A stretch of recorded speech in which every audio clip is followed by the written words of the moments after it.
বিশ্বের অন্যান্য বিভিন্ন কিছু আবিষ্কারের মধ্যে কম্পিউটার আবিষ্কার হচ্ছে একটি যুগান্তকারী আবিষ্কার।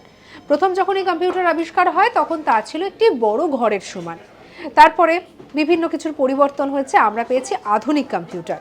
আর এই প্রথম বৈদ্যুতিক কম্পিউটার কি সেটাও আমরা জেনেছি এই পরিবর্তনের মধ্যে দিয়ে। প্রথম যে বৈদ্যুতিক কম্পিউটার সেটার কি নাম, কবে আবিষ্কার হয়, আজকে সেই সম্পর্কে আপনাদেরকে বলবো।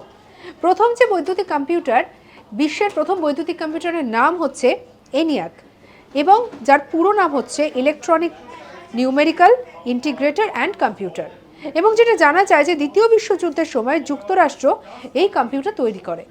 পরবর্তীতে তা গোটা বিশ্বে ছড়িয়ে পড়ে এবং দিনে দিনে তার ব্যাপক জনপ্রিয়তা বাড়তে শুরু করে এবং তার পরবর্তীতে তো আরও বিভিন্নভাবে উন্নয়ন ঘটেছে, উন্নতি হয়েছে, অনেক কিছুর পরিবর্তন হয়েছে এবং ধীরে ধীরে আমরা পেয়েছি বর্তমানের কম্পিউটার। আর বর্তমানে কম্পিউটার ক্যারি করা তো খুবই সহজ। ল্যাপটপ হোক কিংবা নোটবুক হোক, পাম্পটপ হোক, সেগুলো তো ক্যারি করার ক্ষেত্রে সেটা যেন কোনো ব্যাপারই নয়।